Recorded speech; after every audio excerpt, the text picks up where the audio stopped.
because we are not able to get her online. Yes, please, Spanish TV. Yes, AP. আজ বুধবার 5ই August 2026। দিল্লিতে এখন ঘড়িতে বেজেছে রাত 8টা। কয়েক মিনিট আগে এখানে দিল্লির ফরেন করেসপন্ডেন্টস ক্লাবে শেষ হলো শেখ হাসিনার, যিনি ঠিক আজকের তারিখে 2 বছর আগে ভারতে এসে নেমেছিলেন, তার প্রথম লাইভ প্রেস ইন্টারাকশন। পুরোদস্তুর সংবাদ সম্মেলন হয়তো এটাকে বলা যাবে না, কারণ আমরা শেখ হাসিনার কোনো ছবি দেখতে পাইনি, ভিডিওতে নয়, তিনি তার অডিও শুনতে পেয়েছি। কিন্তু এই প্রথমবারের মতো লাইভ, কোনো লিখিত ইমেল সাক্ষাৎকার নয় বা কোনো টেলিফোন সাক্ষাৎকার নয়, তিনি সরাসরি একঝাঁক সাংবাদিকের সামনে এলেন এবং তাদের সঙ্গে মতবিনিময় করলেন। ওই একই সাংবাদিক সম্মেলনে তার ছেলে সজীব ওয়াজেদ জয় যোগ দিয়েছিলেন আমেরিকা থেকে, ছিলেন আওয়ামী লীগের অন্য নেতারাও, এবং দিল্লিতে এই বিদেশি সংবাদ মাধ্যমের প্রতিনিধিদের সামনে তিনি তার নিজের বক্তব্য এই প্রথমবারের মতো গত 2 বছরের মধ্যে তুলে ধরলেন। যথারীতি এই প্রশ্ন উঠেছিল যে শেখ হাসিনার বিরুদ্ধে জুলাই আগস্ট 2024-এ যে হত্যাকাণ্ড সংঘটিত করার অভিযোগ রয়েছে, সেই ব্যাপারে তিনি অনুতপ্ত কিনা, তিনি এইটার জন্য অনুশোচনা প্রকাশ করবেন কিনা, দুঃখ বা ক্ষমা প্রকাশ করবেন কিনা। এই প্রশ্নের উত্তরে তিনি বলটা ঠেলে দিয়েছিলেন তার ছেলে সজীব ওয়াজেদ জয়ের কোর্টে। এবং সজীব ওয়াজেদ জয় তার উত্তরে বলেছেন, মোহাম্মদ ইউনূসের তত্ত্বাবধায়ক সরকার যেভাবে ইন্ডেমনিটি বা রক্ষা কবচ দিয়েছে হত্যাকারীদের, তাতে এটা বলাই যেতে পারে যে বাংলাদেশে একটা হত্যাকাণ্ড রক্ষা কবচ পেলে অন্যটারও সেটা পাওয়া উচিত।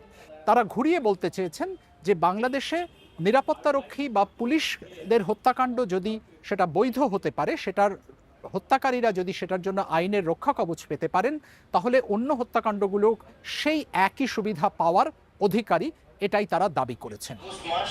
আমাদের ইতিহাসের এক গভীর আবেগের মাস। এই মাস এখন প্রশ্ন হলো, ডিসেম্বরে দেশে ফেরার ব্যাপারে তিনি কিছুদিন আগে যে ঘোষণা করেছেন, সে ব্যাপারে আজ নতুন তিনি কি বললেন। তাকে জিজ্ঞেস করা হয়েছিল দেশে ফেরার কি কোনো নির্দিষ্ট তারিখ ঠিক হয়েছে, তিনি সে প্রশ্নের উত্তর এড়িয়ে গেছেন, বলেছেন ডিসেম্বরে ফিরব। বাংলাদেশ সরকারের সঙ্গে কি ব্যাকডোর কোনো আলোচনা হচ্ছে, পর্দার আড়ালে কোনো আলোচনা হচ্ছে, তিনি সে প্রশ্নের উত্তরও এড়িয়ে গেছেন। তার ছেলেও এ প্রশ্নের উত্তর এড়িয়ে গেছেন।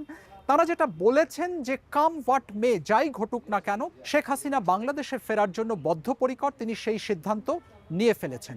ভারত এখানে কি কোনো ভূমিকা পালন করছে, এই প্রশ্নেরও আমরা কোনো সরাসরি উত্তর পাইনি। তারা বলেছেন যে ভারত এর আগে বাংলাদেশ যখনই বিপদে পড়েছে তারা সাহায্যের জন্য এগিয়ে এসেছে, এবারেও তার ব্যতিক্রম হবে না, তাদের সেই বিশ্বাস আছে। ভারত যে আতিথ্য শেখ হাসিনাকে দিয়েছে তার জন্য তিনি ধন্যবাদও জানিয়েছেন। আরেকটা জিনিস তিনি যেটা বলেছেন যে বাংলাদেশের এখন প্রয়োজন রিকনসিলিয়েশন, অর্থাৎ ঐক্য সংহতির পরিবেশ, এখন রাজনৈতিক বিভক্তির সময় নয়।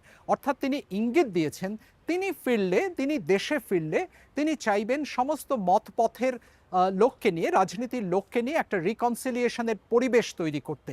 এবং সভায় উপস্থিত অন্য আওয়ামী লীগ নেতারাও জানিয়েছেন তারা রিভেঞ্জ বা বদলা চান না, তারা চান ঘৃণা বা রাজনৈতিক বিদ্বেষকে আশা দিয়ে প্রতিস্থাপিত করতে, আশা দিয়ে রিপ্লেস করতে।